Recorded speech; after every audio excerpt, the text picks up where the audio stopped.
बनाया जा सकता है, नहीं तो आप उसको भी चेंज करिए, दूसरे को 6 महीने दरकार है। मगर आप नहीं चाहते कि आप जो डिसीजन ले रहे हैं ये इलेक्शन से पहले पार्लियामेंट में, उसमें मुसलमान कोई आवाज बुलंद करे। आप नहीं चाहते कि मुसलमान तरक्की करे। सिर्फ और सिर्फ आप मोदी साहब का डर बिठाना और ये छोड़ देना। और मैं मुसलमानों से, तेलंगाना के मुसलमानों से, खासकर चेवला के मुसलमानों से मैं बार बार उनके घरों पे जाकर उनके जहनों को इसी तरीके से साफ कर रहा हूं। और बार बार मैं चैलेंज करता हूं कांग्रेस से, केसीआर हुकूमत ने जितने मसाजिद तामीर किए किसी हुकूमत ने नहीं किए। चैलेंज के साथ बोलता हूं, शहादत का जो जिम्मेदार बताते हैं, आइए चैलेंज करता हूं, बताइए आप कहां करें। हमने आज शमशाबाद मस्जिद का भी वीडियो किया, जहां मस्जिद ख्वाजा महमूद है, केसीआर साहब के दौरे हुकूमत में, यही जहांगीर भाई की क़यादत में अल्हम्दुलिल्लाह तुर्की के डिजाइन में, सऊदी के डिजाइन में दरवाजे, बड़े बड़े दरवाजे लगाकर उस मस्जिद को तामीर किया गया। किसी नागिनी वजहात पर ऑफिसों की तासुबियत की वजह से उसको नुकसान हुआ था। लेकिन केसीआर साहब ने सेक्रेटरीट की भी मस्जिद तुर्की डिजाइन में, अच्छे स्टाइल में, सेक्रेटरीट के साथ, वो भी एक खूबसूरत नजारा आना, यानी मस्जिद का रिकंस्ट्रक्शन किया।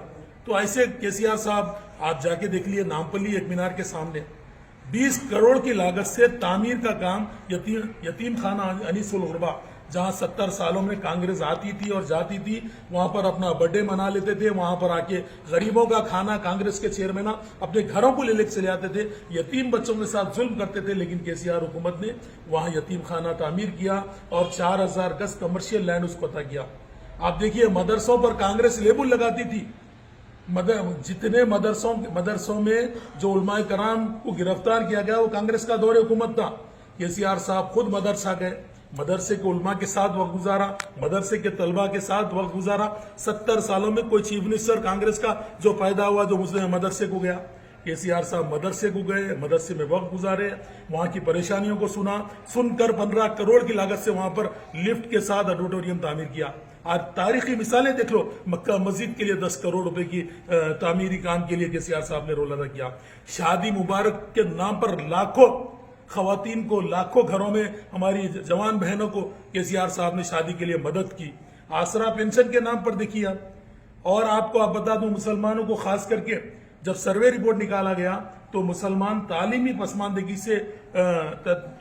पसमानदगी बहुत कम होने की वजह से मुसलमान गुर्बत में आ रहे हैं। तो केसीआर साहब ने बड़े पैमाने पर एक इनकलाब बर्पा किया, जहां पर 204 माइनॉरिटी रेसिडेंशियल स्कूल, कांग्रेस के 70 सालों में 4 स्कूल नहीं बनाए गए थे, आज 204 केसीआर साहब ने जूनियर कॉलेजों के साथ डिग्री कॉलेज के साथ दिया। 1 लाख से ज्यादा तलबा, मुस्लिम तलबा पढ़ रहे हैं। हमारे पे इल्जाम लगाया जाता है तेलंगाना में कांग्रेस की जरूरत नहीं, तेलंगाना में यहाँ सेकुलर जमात है केसीआर साहब की, जिनके हुक्मरान सेकुलरिज्म पर यकीन रखते हैं। और मैं केसीआर साहब का पूरा सियासी कैरियर पे भी अगर बोलूं, एक बार भी उन्होंने बीजेपी से अलायंस नहीं किया। चैलेंज करता हूं, कांग्रेस का कोई लीडर है तो आके बताइए। 2004 में भी हमने कांग्रेस को सपोर्ट किया, तेलुगु देशम से हुकूमत छीनकर राजशेखर रेड्डी साहब को चीफ मिनिस्टर बनाया। ये केसीआर साहब की बदौलत है, उनकी अलायंस की वजह से आप हुकूमत में आए। आप बड़े बड़े बातें कर रहे हैं। आप अजय शर्मा को, आरएसएस के आदमी को लेकर टिकट दिया, आप सेकुलर।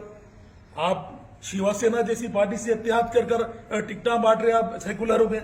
और मुसलमानों को टिकट नहीं दिए, फिर भी आप सेकुलर। ममता बनर्जी पे आप इल्जाम लाए, फिर भी सेकुलर। चेन्नई का चीफ मिनिस्टर स्टालिन, उस पर भी इल्जाम लगा रहे हैं आप, बीजेपी की टीम, फिर भी आप सेकुलर। बदरुद्दीन अजमल आसाम में इतना जबरदस्त काम कर रहे हैं, आप उन पे भी इल्जाम लगा रहे हैं, वो भी बी टीम। खाली आप ही सेकुलर है। सेकुलरिज्म आपका इस इलेक्शन में हम बताएंगे। सेकुलर के सर्टिफिकेट आपको बांटने की जरूरत नहीं, आप कभी सेकुलर थे ना सेकुलर होंगे। आपने सियासी तौर पर लोकसभा में मुस्लिम अराकीन पार्लियामेंट नहीं बनना बोलकर आपने इस बार सिर्फ 5 मुसलमानों को एमपी टिकट दिया, और वो भी हारने वाली सीटों पर। 3 तो हारने वाली सीटें हैं, उन पर आपने क्या, इंक्लूडिंग जम्मू कश्मीर, उत्तर प्रदेश, मगरबी बंगाल, क्या मुसलमान नहीं है?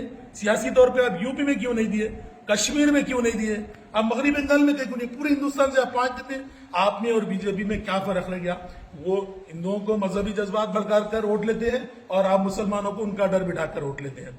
मैं उलमाए कराम से भी इस बात की अदबन गुजारिश करूंगा, आप देखिए जहां जहां सेकुलर कैंडिडेट है वहां पर तायद करिए और उनकी कामयाबी के लिए आप जदोजहद कीजिए।